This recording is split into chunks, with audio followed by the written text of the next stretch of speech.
ከቤታዮ ጋር እንናጫለን አይደለ? ባልሽ ግን ቆንጆ ነው። እኔ የምቀማሽ የታባሽ ይችን ስክሪ ጋር አንድ አይነት ልጅ ማስተካከል እግዚአብሔር ያምራል። እኔ በጣም ነው የሚያምረው እግሩን። ኧረ ማሜ እኔ ግርጋ ነው ጉዳይ። እኔ መቤት ፊቱ ራሱ ሲያምር እንዴ! ኧረ ታው የሚያስጠላ ሰው አይደለም ይሄ። እንደሌሎ እንዴ ስንት አለ ግንጋንጋ አለ አይደለም እንዴ? እንግዲህ ሰሞኑን በዚች 2 ቀን ቲክቶከሯ ቤታዬ ታዋቂዋ አንድ ላይቭ ላይ ገብታ ያለ ቪዲዮ ተለቆባታል። ከጀርባ ባሏ እልፍ ሲል ካሜራ ውስጥ ገባና ሁሉም መቀባበያ ያደርጓት። በባሏ ታፍራለች። ለምንድነው ማታሳየው? ከዚህ በፊት ሲናገሩ ነበር እና ስለሱ ሲነሳ አብረን አንኖርም፣ ተለያይተናል፣ አልፎ አልፎ ነው የሚመጣው ምናምን እያለች ብዙ ነገር አውርታለች እና ስለምታፍርበት ነው መልኩ ስለሚያስጠላ ነው የሚሉ ነገሮች አሉ። በዚህ በኩል ደግሞ ቆንጂዬ ነው እንደተባለ አይደለም የሚሉ ሀሳቦች የተሰጡ ይገኛሉ። ይሄ ቲክቶክ ላይ አነጋጋሪ የሆነ ቪዲዮ ነው እና ያቺ የታየችው ላይቭ ላይ የተቀዳችውን ቪዲዮ ልጋብዛችሁና ምን ሀሳብ አስተያየት ተሰጡ እነ ጂጂ ሌሎችም ይህን ተከትለው ምን አሉ የሚሉትን አዝናኝ ፕሮግራም ይዤላችሁ ቀርብ ያለው ይመቻችሁ። ዴቪድ ጋር እኮ በአብረን ባንኖርም እኮ እናንተ እናወራለን እኮ ቤተሰብ ነን እኮ እናንተ።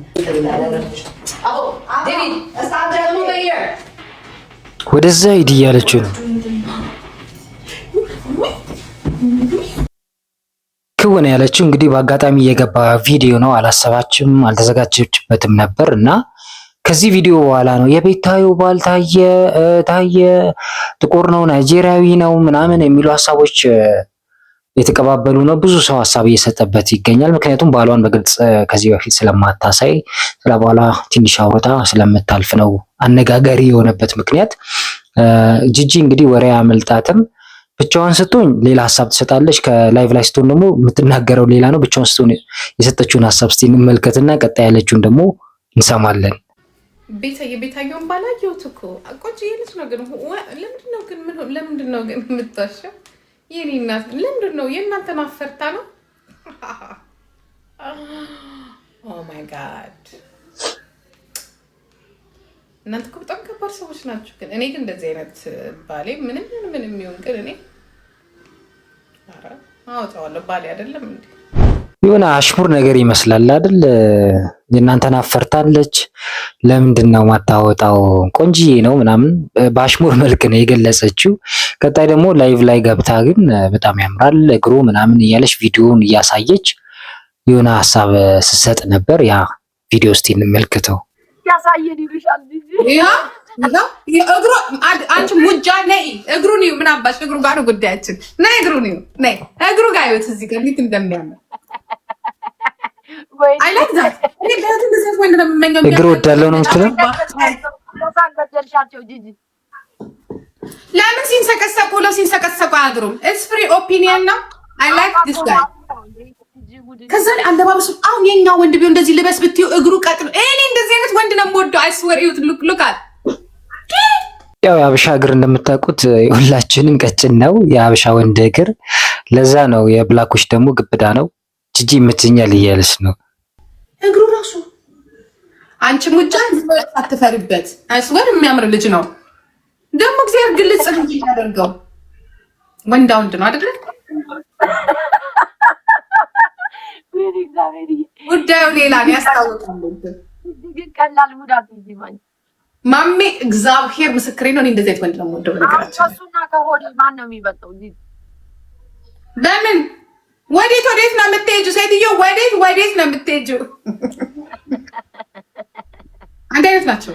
በነገራችን ላይ የኔው ቀላ ይላ ረጅም ነው። የኛው ልበል የኛው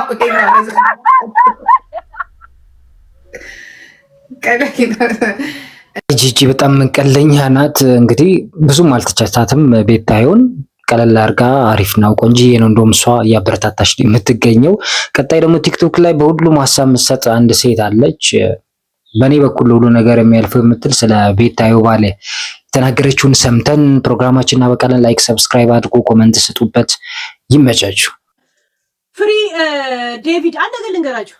ያን የመሰለ ቆንጆ ልጅ በቤታ ኮንትሮል መደረግ ከቻለ ምን አይነት በጣም ፍቅር የምታሰምጥ ልጅ ብትሆን ምን ያህል ፍቅር ከሷ ቢያንገሸግሸው ኮንትሮል ይሄን የመሰለ ልጅ የምታደርገው አላያችሁትም? ምን እንደሚመስል ወጣትነቱ ምናምን ግን እኮ እውነታን ነው። ሂድ ከዚህ እዚህ ጋር ትታይ ምናምን ብላ ስትቆጣ ወዲያው ነው ደንግጡ ሄደውና ልክ ናት። ሸካ ያለ ነው። እሷ እንዲህ ጮቁናው ካስቀመጠች ምን አይነት ነበልባል የሆነ ማንነት ቢኖራት ነው? አባ እንዲህ ምን አይነት ሽንቷን ቢጠጣል ፕራውድ ነው የምታረገው። ስንቱ አላለን እየተለማመጠ የሚኖረው ያ በእንደዚህ መንገድ የማይመስሎች ነው። አይቻለሁ ምን ብያለሁ። እንደዚህ ነኝ እኔ ለእንትን ስቆም አላየሁም አልሰማሁም፣ ግን ልጁ አማላይ ነው ብለናል። ያ አማላይ ነው። ይመቻት፣ ምችት ይበል። ምድረ ቅራቅም ቦልቃ ይህን ይመስላል እንግዲህ የቤታዮ ባል። እሷ መደበቅ ብትፈልግም ከዚህ በፊት አላሳይም ብትልም መታየቱ አልቀረላትም። ከቪዲዮ የሚያመልጥ ነገር የለም። ወዲያው ስክሪንሻት አድርገው ስክሪን ሪከርድ አድርገው አስቀምጠው ሀሳብ እየሰጡበት ይገኛል። ዛሬ ፕሮግራማችን ይህን ይመስላል። ለዳግመ ትንሣኤ በዓል እንኳን አደረሳችሁ እንላለን። ሰላም ሁኑልን።